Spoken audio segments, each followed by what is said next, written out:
selama masih terdengar ayam berkokok, dan selama surya masih terbit dan bercahaya, maka harapan baru masih selalu ada, dan embun pagi hadir untuk saudara.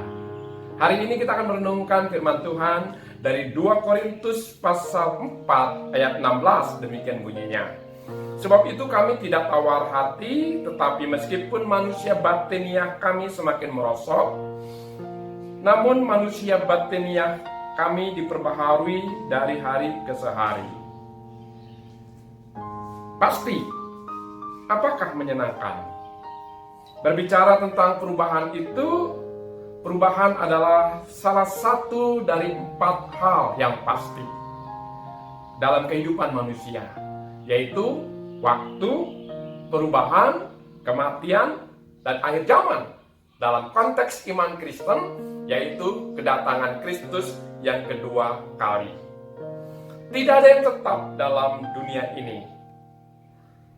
Tidak ada yang tetap, seperti perubahan itu adalah fakta bahwa manusia hidup dan bukti bahwa kehidupannya sangat terbatas. Tidak ada sesuatu pun di dunia ini yang kekal. Semuanya akan berubah. Ada beberapa perubahan yang dialami dalam kehidupan manusia. Pertama, perubahan yang terjadi di sekitarnya, lingkungannya. Dan hal ini terjadi pada saat ini dalam COVID-19, semua berubah. Kita harus pakai masker, kita harus cuci tangan, kita harus jaga jarak, kita harus di rumah saja. Dan sebelumnya ini tidak pernah terjadi. Yang kedua adalah perubahan yang terjadi atas diri manusia. Terjadi dalam diri sesama kita, teman kita, sahabat kita.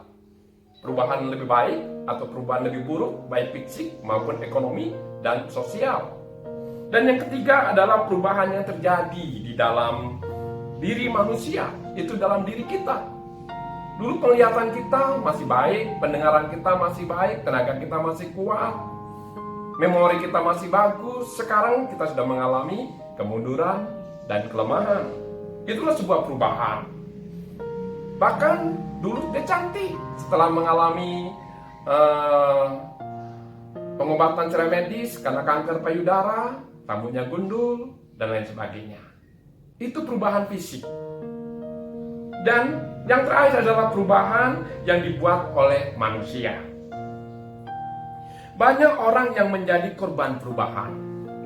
Kita semua harus menghadapi perubahan. Perubahan tidak pernah berhenti. Perubahan adalah bukti bahwa manusia itu hidup. Dan dalam hal inilah kita harus menjadi agen perubahan.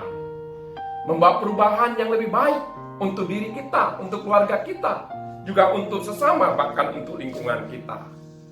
Itu sebabnya ubahlah yang dapat diubah. Terimalah yang tidak dapat diubah. Dan dari keduanya itu, lakukanlah, terimalah dengan ikhlas dan tulus. Kalau saudara dapat mengubah, lakukanlah itu dengan ikhlas dan tulus. Tapi kalau saudara tidak dapat mengubah, ya itu juga terimalah dengan ikhlas dan tulus.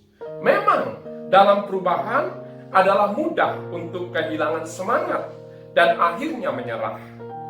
Kita semua menghadapi perubahan. Perubahan di dalam fisik kita, di dalam diri kita. Perubahan di dalam relasi dan hubungan kita, baik dalam keluarga maupun dengan sesama.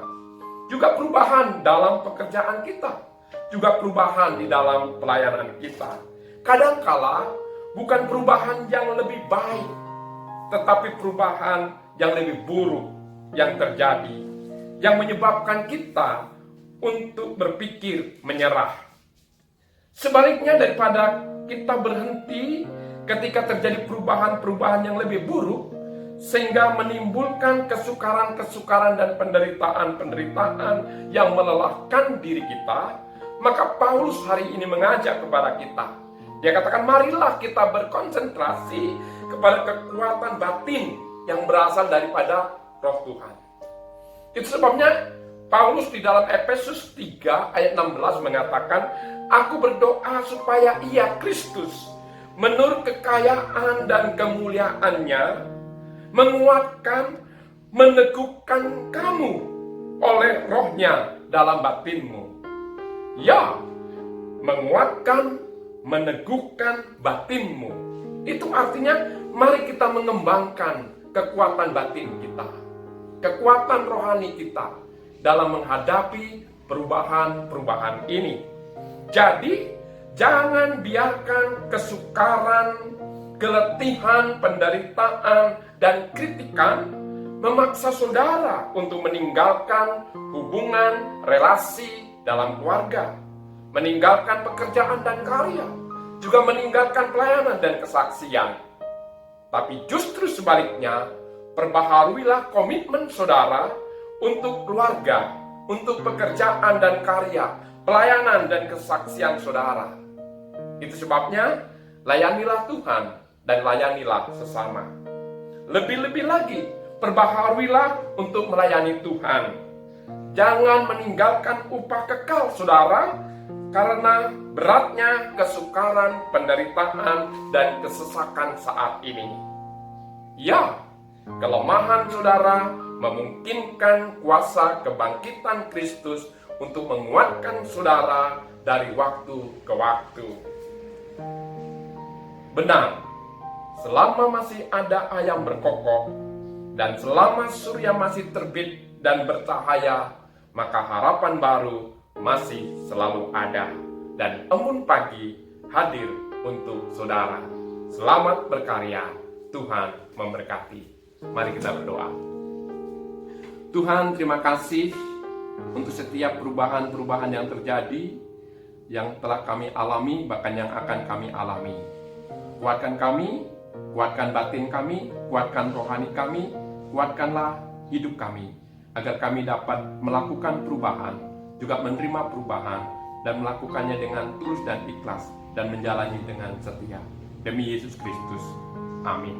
Maka kasih karunia Tuhan Yesus Kristus, dan kasih sayang Allah Bapa, serta persekutuan di dalam Roh Kudus, menyertai dan memberkatimu hari ini dan selamanya.